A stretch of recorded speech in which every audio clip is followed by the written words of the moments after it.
10टा बेले school time थी समस्त स्कूल जाई सारे प्रार्थना सर पिलाटी हली हली जीव खाଇବା बेलू मोटे जीव ना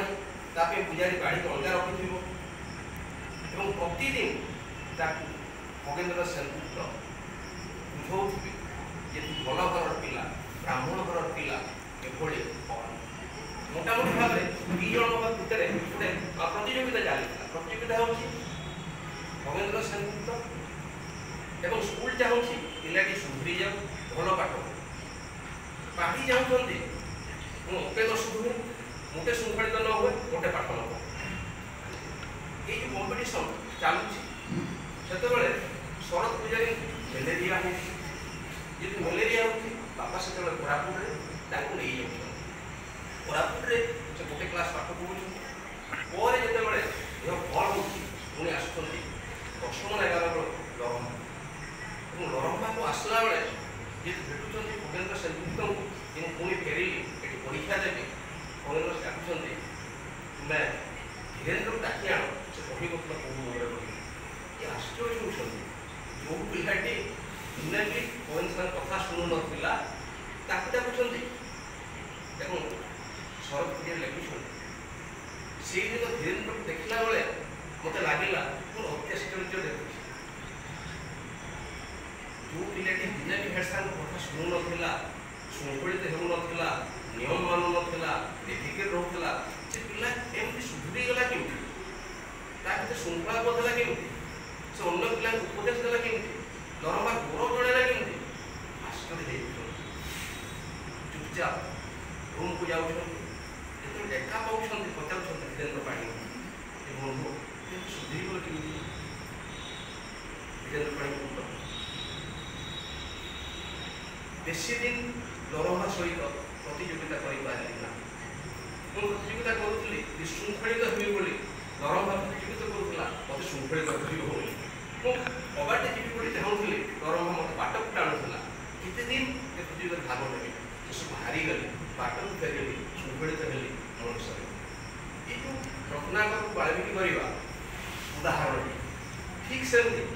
शेष उदाहरण कि श्रृंखला रक्षा करा जाए एवं आज समय आम शिक्षक मैंने से पार कि ना जो मनोमत स्कूल को पढ़ाई चाहिए ब्रजमोहन पंडा ठीक से स्कूल चलाए श्रृंखला परायण हूँ शिष्टाचार परायण हूँ और सब बेस जो पिला सहर को जाइए सहर जो पिला रोला सिनेमा निशा थी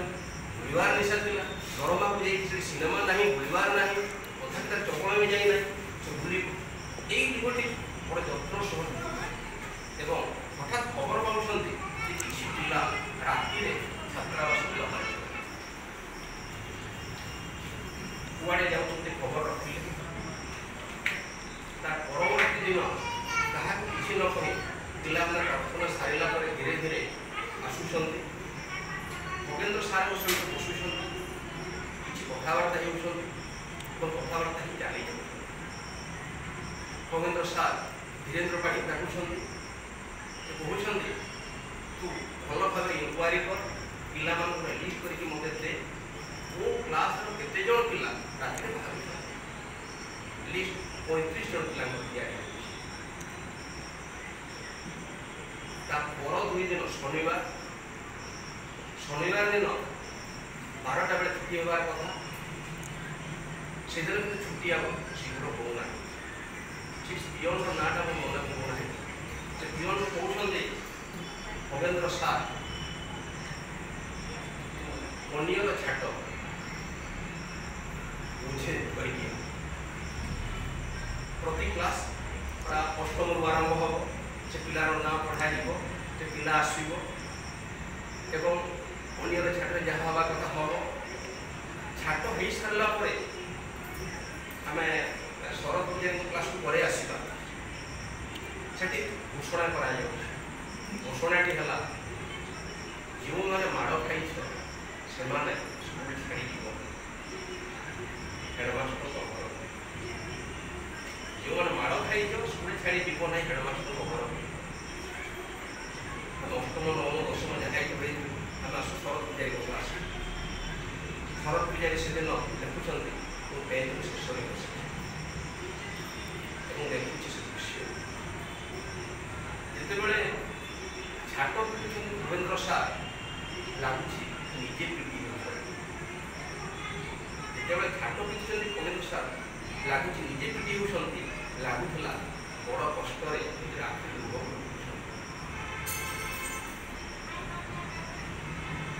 ଲାଗୁଥିଲା ବଡ଼ କଷ୍ଟରେ ନିଜର ଆଖି ଲୁହ ଏବଂ ଶେଷ ପୃଷ୍ଠଟି ଥିଲା ଆହୁରି ମର୍ମସ୍ପର୍ଶୀ। ଯେତେଜଣ ମାଡ଼ ଖାଇଛନ୍ତି ସମସ୍ତଙ୍କୁ ଭୂପେନ୍ଦ୍ର ସାର୍ ଏବଂ ତାଙ୍କ ନିଜର ଧର୍ମପତ୍ନୀ ଦୁଇ ଜଣ ଯାକ ଗରମ ପାଣି କରି ସଫା କରି ମଲମ ଦେଇ ପଟି ଭିଡ଼େଇ ସ୍ନେହର ଲେପ ଦେଇ ଧୋଉଛନ୍ତି। ବାବୁରେ ଗରମ ପଢ଼ିବାକୁ ଆସିଥିଲ ଏଭଳି କଷ୍ଟ ଦେଇପାରିଲ। ଶରତ ପୂଜାରୀ କହୁଛନ୍ତି ଶେଷ ପାଠ୍ୟ ମୋ ଜୀବନରେ ଅନେକ ଶିକ୍ଷକ ଦେଖିଛି, ଅନେକ ଶିକ୍ଷକ ପ୍ରଭାବ ପାଇଛି। এই দৃশ্যত ପାଇନଥିଲି। ଯିଏ ଦଣ୍ଡ ଦେଇପାରେ, ପିଟି ପିଟି ହାତ ଫଟେଇ ଦେଇପାରେ, ସିଏ ହାତ ଫାଟିଥିବା ଜାଗାକୁ ମଲମ ଲଗେଇ ସ୍ନେହ ଲେପ ଦେଇପାରେ। ଏମିତି ସ୍କୁଲ ଯିଏ ପଢ଼ିଥିଲା এইଭଳି ଦୃଷ୍ଟି ଯାହା ଥିଲା ସେ ବ୍ରଜମୋହନ ପଣ୍ଡା। ନରଙ୍ଗାକୁ ନାଳନ୍ଦା ହେଇଯାଉ ବୋଲି ସ୍ୱପ୍ନ ଦେଖିଥିଲା ସେ ବ୍ରଜମୋହନ ପଣ୍ଡା। ନରଙ୍ଗାରୁ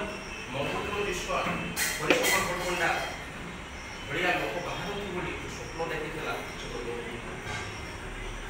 ଏମିତି ଅନେକ ସ୍ୱପ୍ନ ସେ ଦେଖିଥିଲା। ସ୍ୱପ୍ନ ଦେଖିଥିବା ମଣିଷଟିକୁ ସମ୍ବଲପୁର କ୍ଷେତ୍ର କରି ନିଜ ଶିକ୍ଷାଗତ ପ୍ରୟୋଗ ଗଭୀରରୁ ଗଭୀର କରିଥିବା ମଣିଷଟିକୁ ଆମେ ଠିକ୍ ଭାବରେ ବୁଝିପାରିଛୁ ବୋଲି ମୋତେ ମନେ ରଖିବ। ଏପରି